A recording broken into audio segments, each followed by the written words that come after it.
think there's an awakening of sorts that the commercial banks and that the price in general is kind of caught between a rock and a hard place. Ultimately, has to move higher.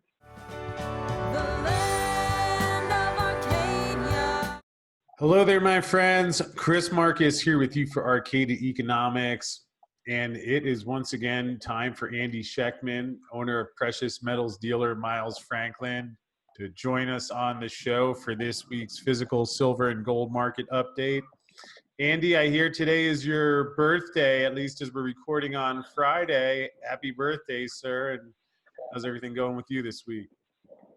It's going good, brother. It's kind of surreal that I'm 50 years old. Tried to hold it off as long as possible. On one hand, I'm glad I made it. On the other hand, it's a little surreal, to be honest with you. I still feel like I'm 19, in my mind anyway. Well, it is pretty surreal, and I guess 19, it's kind of surreal how it's a month ago, silver was $19. You like that segue, by the way, from the age? That was fantastic. You could talk about your favorite type of tomatoes, and I could somehow connect it to the silver market. It's kind of covered. Remember last week it was peanut butter and jelly. Yeah. So we all have our gifts. But anyway, I mean, you had silver go from 18, $19 up to 29, down to 25. And I'm curious what the folks that are calling you, A, I mean, what are they doing? And B, what is the tone of what they're thinking in this volatility? It's interesting, as I've told you, I think last time we talked, in large part due to people like you, letting people know what's going on rather than trying to discern for themselves or gather any information from the mainstream, which is a fruitless endeavor.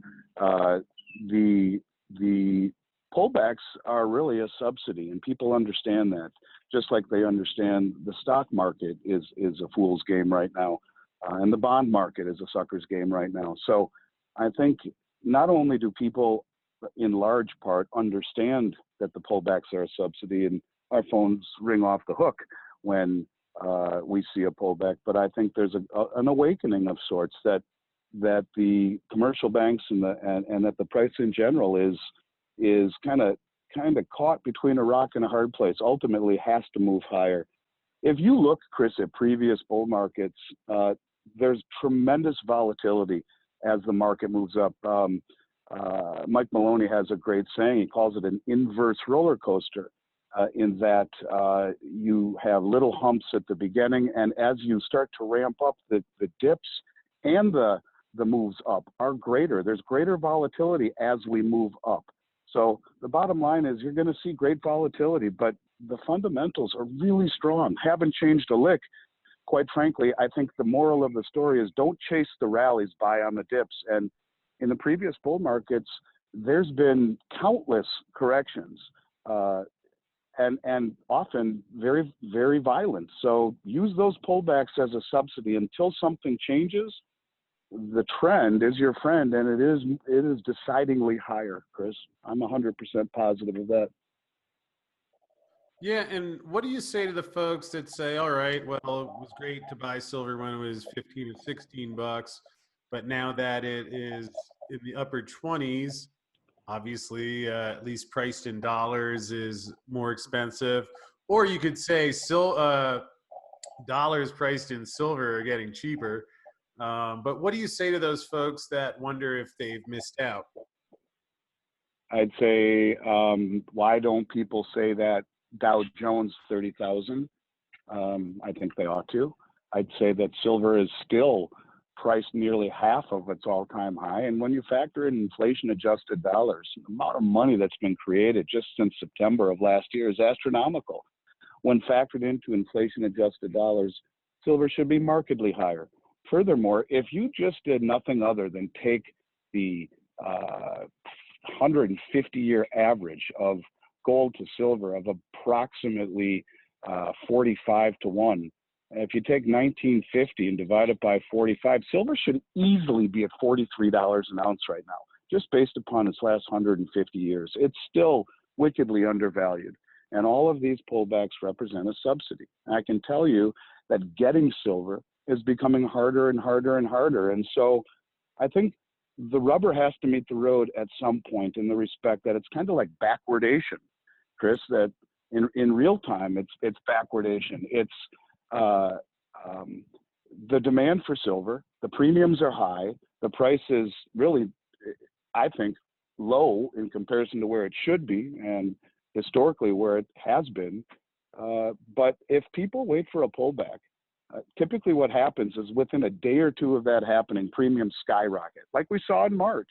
Silver went to 1180 in March, and you couldn't find an ounce for under 20 bucks. So if you're going to try to time it, you're going to get lucky, or you're going to get shut out, and you'll have delivery delays and higher premiums. So to me, it's buying on the dips is a good idea, but if you're waiting for your core position, no, I think it's a mistake. I think you build your core position and then buy on the dips.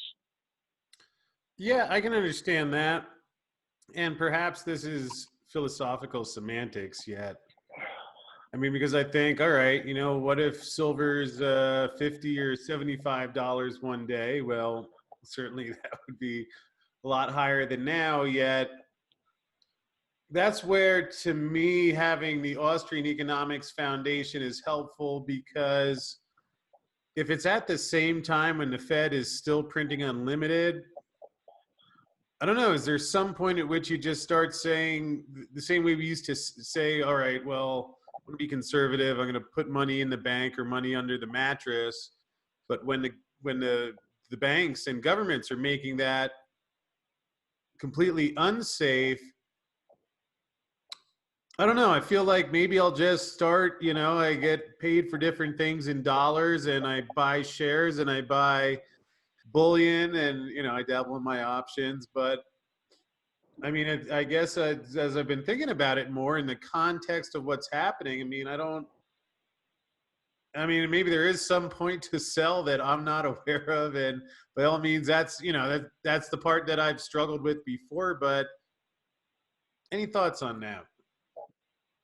Yeah, but that's why we're seeing price inflation, Chris, and it's because the alternatives are disappearing or have disappeared. I mean, you're looking at interest rates on the 10-year Treasury at 0.6%, issued by an insolvent government, and tremendous amount of inflation that has been injected into the system in the past 10 months. So fixed income is horrible. The stock market is at all-time highs with 50 million people unemployed. And to put your money into cash, you're watching it being debased right out from underneath us. And so those alternatives are fewer and further in between. And so objectively, where do you put your money other than precious metals? I don't know, farmland? So I think your logic is spot on. And you don't have to struggle with trying to be objective when you know you're being objective in your heart. And I think that, sorry about that, dogs in the background, but I think that in general, silver. Yeah, well, absolutely. Well, look, I think the bottom line is actually, Andy, I apologize, but just I would like you to know that Nibbles did get his silver dog bone today, and hopefully we can start stocking that for customers, because your dogs love silver too. It's a universal treat. With that said, again, please continue. Well, yeah, man. Look, the bottom line is this. I think the alternatives to where we can safely put our money have disappeared. Traditionally, fear would send people to the bond market. Those days are gone. And this is why waiting for a pullback is really dangerous, because we have gotten over 2,500 new clients since the beginning of the year. That's unheard of in this industry, really in any business other than Amazon. It's insane. And these new people are placing large orders, and they're frightened. And so you're seeing price inflation. Where else do you put your money? Your logic is spot on. And the interesting thing about it, Chris, you're a silver expert, right? You've inundated yourself and immersed yourself with everything that is silver for a long time. So you should have these feelings, even if you struggle with objectivity in your heart. The point of it is that there's an awakening right now with the mainstream. And that awakening is translated into price inflation, into product becoming scarce and hard to come by. And so, yeah, I think you do put your money into gold and silver because I can't think of anywhere else to put it. And I will fall back on what I've said repeatedly over and over and over and over again since last year. The fact that the Bank of International Settlements reclassified gold as the only other tier 1 asset on the planet tells you what the long game is for gold. There is a 90% correlation throughout all of history for 6,000 years between gold and silver. The best is yet to come for people who hold precious metals. The sad part about it is that it's going to come at the expense of people you love around you. It's going to come at the expense of everything that we have enjoyed for the past God knows how many years. And I think it's time to get real, Chris. It's not about making money, it's about preservation. And yeah, you will make money, but it will be in the light of a declining dollar or a declining value of your dollar, and it will preserve your purchasing power and accelerate it when everyone else around us is trapped in traditional investments. So don't struggle with your objectivity. You're spot on in your feelings. That I do believe. Well, I mean, again, I'm not giving that out as financial advice. And, I mean, certainly I can say it was more fun on the way up in 2011 than on the way down. Although to the degree that, I guess maybe I should talk about this more. I mean, for a while, I sank everything I had into figuring out how to start a business, which kept my hands full for a while.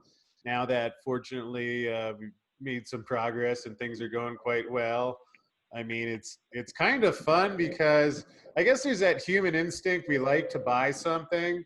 And so every time we get a check or, or have a new source of funds, I'm like, wow, I could go buy some silver or some silver stocks. And you get that feeling of like you're buying something and almost feel like a little guilty. And I'm like, oh, wait, but this is really, and I don't know, again, maybe I could be wrong, but it seems like the best thing I could figure.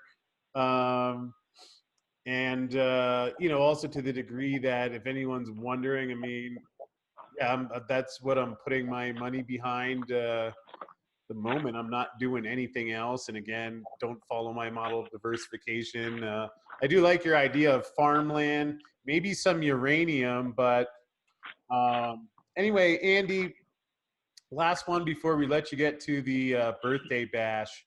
So it's like the stock market would have been, at price X, but then once you start the money printing, it's gotten elevated to insane levels. So I think, there's some moving pieces here, but I think people often think of the value of silver or gold, but what if silver and gold, at least priced in dollars, also get that same premium that's gone into the real estate bubble or so I guess what if we get to the point where, you hit bubble levels on the dollar, like or on gold and silver rather, what do you think that could look like? Well, look at it this way, my friend. As most people have heard by now, Warren Buffett sold his stock in Goldman Sachs and bought a huge share of Barrick, American Barrick. I think they're the largest producer of gold in the world. But that allocation that he bought only represents 2% of his fund. You got guys like Stanley Druckenmiller who are now buying it and other billionaires. It is getting on the radar screen of the wealthy, not just in my industry where we're seeing 6 and 7 figure orders, first time orders from people who have never bought gold and silver before, like I was just saying a few minutes ago, the awakening. But you're seeing the billionaires and the hedge funds, and they're now dipping their toe in. When you see a guy like Warren Buffett, whose father was a massive gold bug, mind you, whose silver supposedly funded SLV, the guy understands it. And he's ahead of the curve, ahead of the crowd. And that means selling Goldman Sachs and buying the largest gold miner in the country. But that or in the industry rather, but that 2.5% allocation is nothing. What happens when that's 10 or 15? At the beginning of this year, the allocation to people's metals portfolio was 0.5%. In 1980, it was 8%. If we were just to see that go somewhere in the middle, a 4% allocation since the beginning of the year, from 0.5%, you're talking an 8-fold increase in demand, just in retail demand, let alone what's going to start happening if the dollar tanks and big money starts jumping on board, like Warren Buffett and Stanley Druckenmiller and the other funds. So it'll be something that'll happen so fast people won't understand it, because it's a very small market. When you compare it and contrast it to the U.S. stock markets and to the bond market, they dwarf it many, many, many times over, that being the size of the precious metals market, especially the silver market, which is tiny, infinitesimally smaller than the bond market or the stock market. And if people just were to take 1% of their investments, just 1%, and put it into precious metals, overnight there'd be nothing left for the rest of us. That's how thin of a market it really is. And so I think it would look like the real estate market or the equity market on steroids, because you can't fabricate gold, you can't fabricate silver, you can't fabricate it out of nothing.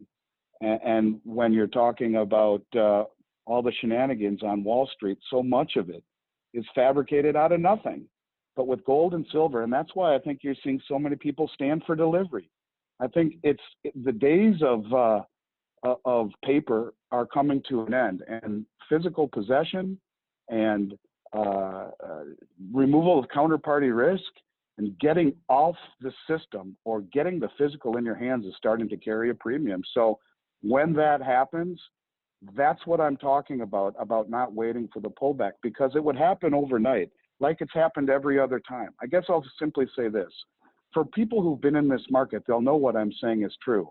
Every single time that product disappears, it happens industry, if not world over, within a week. And just like that, it's gone. Just like it happened in 2008. In the second or third week of July in 2008, everything was gone within a week. And there were months on end where you couldn't find anything world over. All the major mints were shut down. All of the major refineries were out of product. All the major dealers were just putting up bids, buying anything that was available. And I thought I was going out of business, Chris. So I think you'll see that. And I've been saying on every single time I'm on with you or anyone else, to me, this market will identify itself by the inability to source product before it's all said and done. So that's what it'll look like. It'll look like rising prices and an inability to source anything inexpensively, if at all. Well, Andy, I appreciate that. And it's interesting what you mentioned about Warren Buffett. We used to talk about gold being a barbarous relic and, maybe good for a doorstopper. Who knows? Maybe he's been tuning in to Andy Schectman's physical silver and gold market update. And, sometimes we need repetition, and maybe you crack the code there, James Bond of silver. You never know, brother. You know what? I say it like I see it. This is what I've seen repetitively. And I've seen it repetitively, Chris, when I was only talking to the choir. And we're way past the choir right now. To get 2,500 new clients, Chris, that's just something that I would have bet my life on that was impossible since the beginning of the year. The mainstream has awoken. And so all of the things that I have seen will now be accelerated and exacerbated tremendously by the mainstream. And there's so much money out there. So much money has been created. There's so many really wealthy people out there that are frightened. And it's not just the people who have been listening to you and I for a long time and longer, but it's the people who are now waking up to the fact that a lot of what they're seeing in their own portfolios just doesn't add up. And so keep doing what you're doing. I'll keep doing what I'm doing. We'll keep selling product and getting it while it's available until it's not. But I do really appreciate the chance to be on your show every week. I get such positive feedback. People thank me all the time for what you and I are doing. And I hope it comes across as genuine. It is for me. It's my 50th birthday. I got my family in my front yard, and I'm sitting on my backyard swing talking to you because it's important to me. And I appreciate our friendship and our ability to do what we do. It's nice to go to bed at night. You're hooked on Silver Talk Radio. Just admit it. Yeah, man. No, I am. Not only do I enjoy, it's like I said, it's therapeutic. I seem to get a lot out that I, don't have a chance to say it to everyone. And um, look, a lot of the stuff I say to you, I hope I'm wrong, but I have a feeling I'm right. And in any case, let's keep doing this, and we'll do our part. And of course, this week, I'm sorry, I am ill prepared. I do not have a special for you. I will tell you this. Let me rephrase that. I can continue to do the kangaroos at 439 until I can't. So let's just simply say $4.39 over on the 2020 kangaroo. I think I have another 15 or 20,000 that are due in this next week. So they're not in for immediate delivery. They're a week out. If people are okay with that, I think we can extend the 439 kangaroo special a little bit longer. People just reply to Arcadia at Miles Franklin. A portion of every sale that we do goes to support what you're doing, Chris. And that's all I got for you, buddy. Well, I'll tell you what, I know Yara's cranking out those kangaroos like a champ lately. Although I'll toss in a free audio version of the book for anyone who takes you up on the kangaroos. We'll run that until next Saturday. And I will do that partly in honor of, because Andy, we're recording on a Friday night here this week. You know what will be happening 3 weeks from tonight? Silverfest in the vault. I do understand that. Looking forward to that very much. Yeah, and we'll be actually right about this time, we'll be getting ready to watch Trading Places, which I believe I have the rights cleared to broadcast for everyone who is going to be at Silverfest. Friday night's just more of a party, hang out, meet other silver friends. Andy, I can't help myself. I keep giving away silver, which we will do. In fact, let's give away another ounce here. I'm going to find something I'm getting ready to move here. So anyone who tags Miles Franklin on Arcadia and shares this link, we're gonna pick a winner. We'll give away an ounce of silver there. Start getting ready to give away even more silver at Silverfest. Watch some Trading Places. Have a lot of fun. Sign up link is on arcadiaeconomics.com, and it's free to attend. I mean, and there's a good chance you're going to walk home with an ounce of silver one way or another. I'll multiply that times 5, Chris. I'll add 5 ounces of silver, 5 1-ounce coins to. So top 6, you pick it. That's all kind of Greek to me. I understand you're talking Twitter, but at least I think you are. And I'll give 5 ounces as well. So wow. Best I can do. So that's. I got to. I'm sorry. I was just going to say again, folks, you tag Arcadia Economics and Miles Franklin, reshare the link to this interview, and 6 people are going to have themselves a nice ounce of silver. So I thank you for that, sir. Andy, we're going to let you get going to the party. Go celebrate. I'll be up your way in about a week and a half now, and I'm going to get you a little silver gift. I got some other cool things for you. And thank you, as always, for checking in on the physical market. You never know. Maybe Warren Buffett is listening, and maybe he'll be calling for some of those kangaroos. So people should act fast on that. All right. Well, hey, I appreciate it. Hi, Warren. And Chris, have a good one, buddy. Travel safe on your way up here, and have a great weekend. I'll talk to you soon.